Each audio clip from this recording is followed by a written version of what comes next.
Assalamualaikum warahmatullahi wabarakatuh.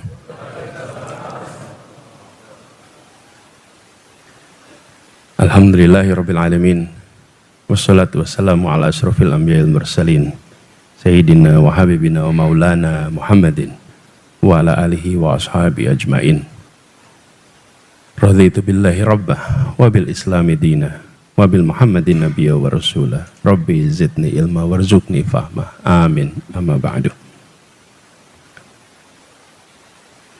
Bapak-bapak, ibu, jamaah salat zuhur di Masjid Ukhuwah Islamiyah Al-Azhar rahimakumullah, wabil khusus Bapak Haji Azhar Kombo, juga bersama kita Ketua Takmir Bapak Muhammad Taufik Zamrawi, Ketua Yayasan Bapak Mas Rifan Jamil, Habib Hasan Toha, dan seluruh jamaah saja yang tidak tersebut nama satu persatu.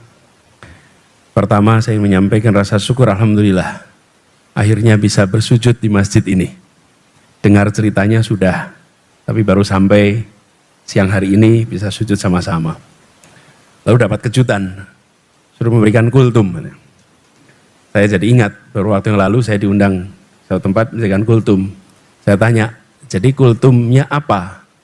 Jadi di sini Pak, kultum itu bukan kuliah 7 menit Pak. Kultum itu kuliah terserah antum. Jadi rumus itu saya pakai di sini boleh ya? Boleh kan? Jadi kuliah terserah antum. Mau 7 menit, 8 menit, 9 menit, boleh gitu. Nah, di sini masjidnya Masjid Ukhuwah Islamiyah. Sudah jelas pesannya. Dan saya rasa pesan itu sudah sering digaungkan. Jadi mungkin kalau saya nambahi itu nguyai banyu segoro Pak itu. Karena ini sudah terus menerus kita bicara tentang ukhuwah di Masjid Ukhuwah Islamiyah Al-Azhar.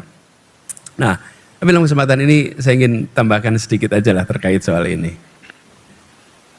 Kita semua yang pernah menjalankan ibadah umroh atau haji atau tinggal di negeri asing untuk kuliah atau bekerja, pasti sering menemukan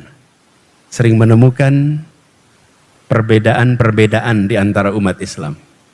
Kalau di sini di masjid hampir pasti tidak ketemu bedanya. Syafi'i semua di sini. Tapi kalau sudah sampai di Mekah akan ketemu Syafi'i, Hanafi, Maliki, bahkan pondok terkenal di sana Al-Maliki, betul ya? Kemudian semua kita akan ketemu dengan berbagai mazhab. Nah, ini pengalaman saya. Satu ketika saya sedang duduk di masjid. Lalu bersama dengan seorang teman, sahabat saya dari Turki. Tidak lama datang satu orang, sholat. Pas lagi sholat, selesai sholat, teman saya ini bilang, Anis, ini orang ini Hanafi. Katanya. Oh ya, gimana ceritanya? Dia tunjukkan cirinya, soalnya orang Hanafi ini. Oh ya. Nah itu mengingatkan saya kemudian satu pesan. Kenapa kita ini kalau berjumpa dengan sesama umat, kita cari bedanya? Kenapa kita ini kalau ketemu sesuatu, kita cari bedanya apa ya saya sama dia itu? Saya ketemu dengan seseorang, ini NU ini, oke, NU. Ah, ini Al-Wasliyah ini kira-kira. Ini Muhammadiyah ini. Ini kira-kira Dewan Dakwah ini. Gitu. Lalu lihat celana agak pendek, ini Salafi ini kira-kira. Oke. Lah, kita ini paling senang seakan-akan mencari bedanya. Saya kalau ingin sampaikan pesan rumus sederhana, carilah persamaannya, kurangi mencari perbedaannya. Nah ini sederhana sekali, tapi kita dalam keseharian kita itu mencari bedanya. Dulu memang kopiah itu ada yang putih, ada yang hitam, Pak. Kenapa ada putih dan hitam, Pak? Pak, ada yang tahu nggak nih putih hitam ini? Kopiah putih itu siapa yang pakai? Pulang haji. Kalau belum haji, rasa gaya mas. Pakai putih itu. Yang sudah berangkat haji, betul ya? Sebetulnya gini, sudah sampai tanah suci pulang pakai kopiah putih. Yang belum pakai kopiah putih belum sampai tanah suci. Nah tapi beberapa tahun terakhir ini terjadi kemudahan sampai ke tanah suci. Sehingga sekarang ini yang bisa pakai kopiah putih itu banyak sekali. Kopiah putih tidak lagi menjadi pembeda. Nah, saya ingin sampaikan kepada semua pesan sederhana. Cari samanya, jangan cari bedanya. Tapi ada satu hal, ini pertama. Yang kedua, saya ingin sampaikan, kita ini adalah umat terbaik. Umat Islam ini. Kita ini umat terbaik. Kuntum khairul ummatin urijati linnas. Ta'muruna bil ma'ruf wa tanhauna 'anil munkar wa tu'minuna billah. Kita sadar, tapi umat terbaik itu bukan sebagai privilege. Umat terbaik itu sebagai tanggung jawab. Tanggung jawab. Apa bedanya? Kalau privilege itu untuk dinikmati. Kalau tanggung jawab itu untuk ditunaikan. Jadi kita punya tanggung jawab menunaikan. Nah, kalau kita tengok umat kita, sering sekali umat itu berhasil atau gagal bukan karena mampu atau tidak mampu, tapi karena baca perubahan atau tidak baca perubahan. Jadi pesan kedua, karena kan kultum ini, dibatasi waktunya gitu. Kalau enggak kan nanti gelandrah kemana-mana ini. Jadi kedua adalah tentang membaca perubahan. Kalau kita membaca perubahan dengan cepat dan mau melakukan antisipasi, insya Allah kita berhasil. Dan sejarah umat Islam sudah menunjukkan yang membaca tanda-tanda perubahan zaman, mengikuti perubahan zaman, mengantisipasi, maka dia menjadi pemenang di zamannya. Nah, saya ingin masuk soal ini pendidikan, Pak. Kenapa? Masjid ini, itu kalau kita lihat, gedungnya bagus, arsiteknya bagus, rancangannya bagus. Ini pakai ilmu tidak Bapak Ibu? Pakai ilmu. Ada ilmu arsitek, ada ilmu sipil, ada ilmu, semua macam-macam ilmu ada di sini. Sampai jadi gedung seperti ini. Nah, kita sering melewatkan bahwa untuk membangun umat, apalagi umat yang bersatu, diperlukan namanya pendidikan. Ini kunci sekali. Nah, tetapi pendidikan itu sudah mengalami perubahan luar biasa. Anak-anak kita itu, anak-anak abad 21 hari ini. Gurunya, guru-guru abad 20. Sekolahnya, cara menata kelasnya abad 19.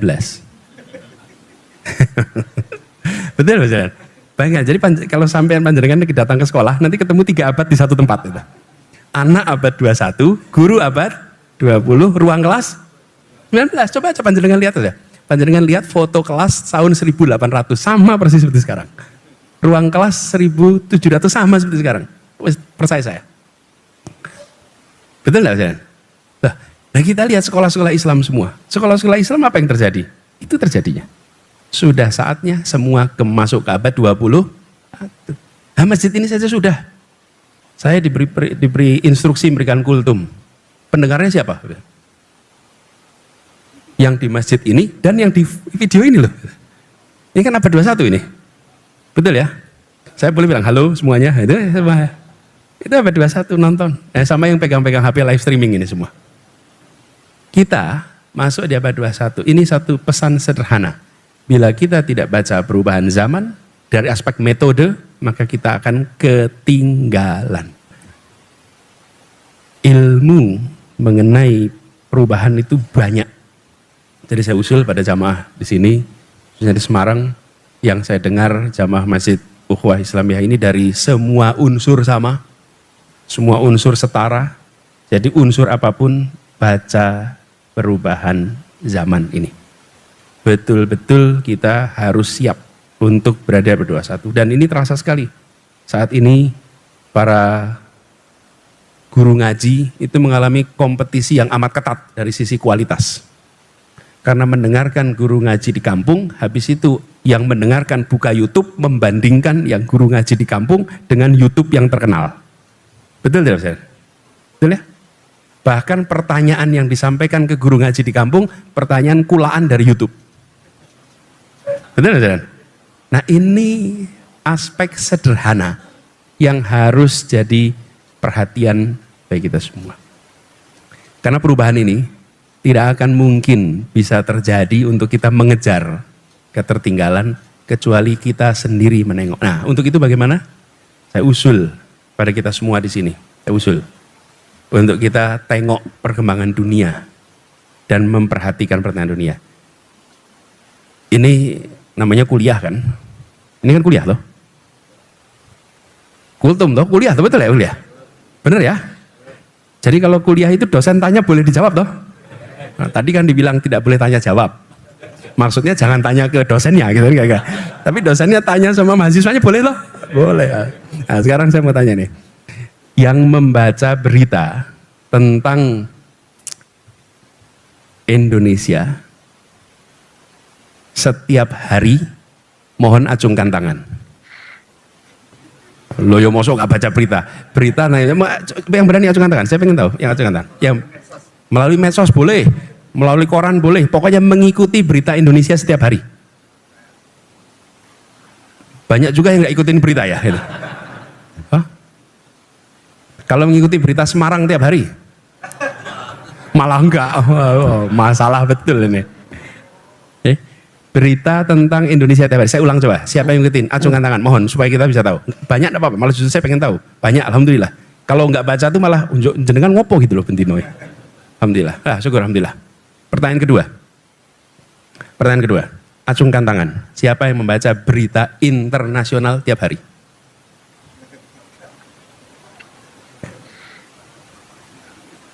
Siapa di antara itu yang baca berita internasional di luar Palestina setiap hari? Kalau Palestina semuanya baca, di luar soal Palestina tiap hari. 2, 3, 4. Ini salah satu persoalan yang kita hadapi.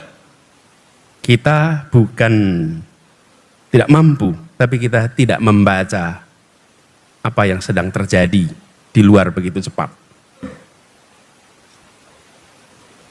Bulan depan adalah haji. Bulan depan haji. Dan dahulu orang-orang yang pulang dari haji sering ditakuti di negerinya masing-masing. Kenapa? Karena haji adalah pertemuan global pertama umat manusia. Dari semua, duduk sampai di Mina. Sampai di Mina diskusi, tukar pikiran dari mana-mana. Dan sebelum sampai haji, di Mekah semua berkumpul dari mana-mana, tukar pikiran. Yang punya gagasan ini dari Indonesia, ketemu dari Maghribi, ketemu dari Mongolia, ketemu dari Turki, tukar pikiran. Forum global pertama dunia itu namanya haji. Karena itulah orang-orang pulang haji itu tercerahkan. Tercerahkan, mengapa? Karena dia lihat dunia. Ketika kembali ke kampungnya masing-masing, dia membawa pikiran-pikiran tentang perubahan. Pikiran-pikiran tentang kemajuan. Pikiran-pikiran tentang apa yang terjadi di luar sana. Karena waktu itu belum ada ini. Belum itu ada. Dan haji itu kemudian ya diberi titel, ya diawasi. Kalau di Indonesia, pulang haji diawasi Belanda. Ya, karena ini membawa ide kemerdekaan pasti. Karena itu membawa ide perjuangan pasti. Sudah berangkatnya perlu modal, pulang bawa gagasan, modal gagasan, nah itu mengerikan Pak. Sekarang kita punya alat ini, tidak perlu itu saja. Malah bahkan sekarang haji kita itu, yang Indonesia kumpul sama Indonesia, yang Malaysia sama Malaysia, yang Thailand sama Thailand, yang Turki sama Turki, betul ya? Kalau dulu bergabung, dan bahasa pemersatunya bahasa Arab. Nah, sekarang saya usul, antisipasi perubahan. Baca, lihat apa yang sedang terjadi. Karena kita tidak bisa ngubah nasib kita. Tidak bisa kita ngubah nasib kita dengan menunggu harapan yang lain. Harus kita sendiri yang mengikhtiarkannya. Jadi pesan keduanya adalah tentang membaca perubahan. Kalau itu dikerjakan, insya Allah kita naiknya sama-sama. Kalau tidak, maka yang baca perubahan naik lebih cepat. Yang tidak baca perubahan tertinggal. Lalu yang tertinggal dan yang tercepat sulit dipersatukan. Kalau bapak-bapak, ibu bisa menunjukkan kepada saya contoh persatuan dalam ketimpangan, saya pengen nonton Bapak Ibu. Persatuan dalam ketimpangan, kalau ada. Tidak ada. Persatuan selalu ditopang dengan rasa keadilan. Dan keadilan itu dapat lewat kesetaraan. Nah, kesetaraan dapat lewat kemajuan yang bersama-sama. Jadi ini yang kita harus ikhtiarkan sama-sama. Semoga apa yang selama ini menjadi ikhtiar di Masjid Ukhuwah Islamiyah ini akan dimudahkan pencapaiannya. Dan semoga yang memberikan wakaf tempat ini akan dilipat gandakan pahalanya, dilipat gandakan rizkinya, dan seluruh yang terlibat akan tercatat memiliki sumur pahala yang alirannya tidak pernah berhenti. A'udzubillahi minasyaitonirrajim. Bismillahirrahmanirrahim. Allahumma sholli wa sallim wa barik ala sayyidina Muhammad wa ala alihi wa ashabi ajmain. Rabbana la tuzigh qulubana ba'da idh hadaitana wa hab lana min ladunka rahmah innaka antal wahhab. Rabbana hab lana min azwajina wa dzurriyyatina qurrata a'yun waj'alna lil muttaqina imamah waj'alna lil muttaqina imamah waj'alna lil muttaqina imamah. Rabbana la tu'akhidna in nasina aw akhtana. Rabbana wa la tahmil alaina isran kama hamaltahu 'alal ladzina min qablina. Rabbana wa la tuhammilna ma la taqata lana bih wa'fu anna waghfir lana warhamna anta maulana fangsurna 'alal qaumil kafirin fangsurna 'alal munafiqin fangsurna 'alal zalimin. Rabbana atina fid dunya hasanah wa fil akhirati hasanah wa qina adzabannar. Subhana rabbika rabbil izzati amma yasifun wa salamun alal mursalin walhamdulillahi rabbil alamin. Assalamualaikum warahmatullahi wabarakatuh. Ya, itulah tadi kita sudah dengarkan bersama Pak Anies Baswedan menjelaskan tentang urgensi menjaga ukhuwah Islamiyah, karena hanya dengan persatuanlah bangsa Indonesia ini bisa menjaga keamanannya, kedaulatannya, dan tidak mudah diprovokasi oleh orang asing, oleh bangsa-bangsa yang ingin melihat kita terpecah belah. Persatuan pula itu yang mengusir para kolonialisme, para penjajah setelah menguras bangsa ini selama kurang lebih 300 tahun lamanya. Olehnya itu, ukhuwah Islamiyah ini diulas dengan apik, dengan baik oleh Pak Anies Baswedan, dan sangat disayangkan, sangat mengherankan jika saat ini ada pihak-pihak yang seakan-akan keberagaman, pluralitas masyarakat Indonesia itu ingin dipaksakan, diseragamkan, disatukan. Ya, perbedaan adalah keniscayaan, namun persatuan itu harus diusahakan. Persatuan dapat terwujud jika kita mengedepankan nilai-nilai persamaan, apa yang menyamakan kita untuk program, target, dan masa depan bangsa ini. Jika membesar-besarkan terus perbedaan itu, maka potensi keterpecahan, keterbelahan itu sangat-sangatlah besar. Memang persatuan itu diusahakan lahir dari sebuah perbedaan, dan itulah ukhuwah Islamiyah yang sesungguhnya. Sehingga di dalam Islam pun persatuan itu tidak hanya dalam satu ikatan ideologi, dalam konteks mempertahankan kedaulatan negara.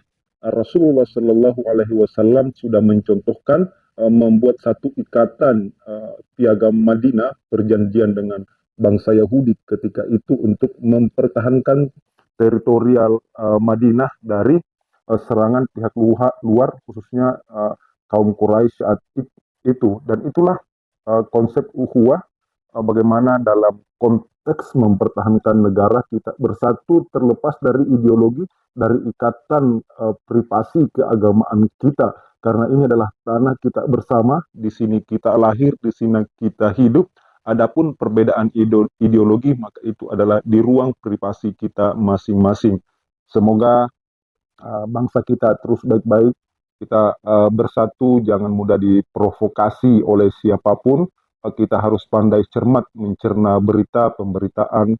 Jika di sana ada bau-bau provokasi, mending kita jangan ikut arus untuk menambah memanas-manasi. Semoga Indonesia ke depan semakin kuat, semakin kokoh, maju, dan berdaulat.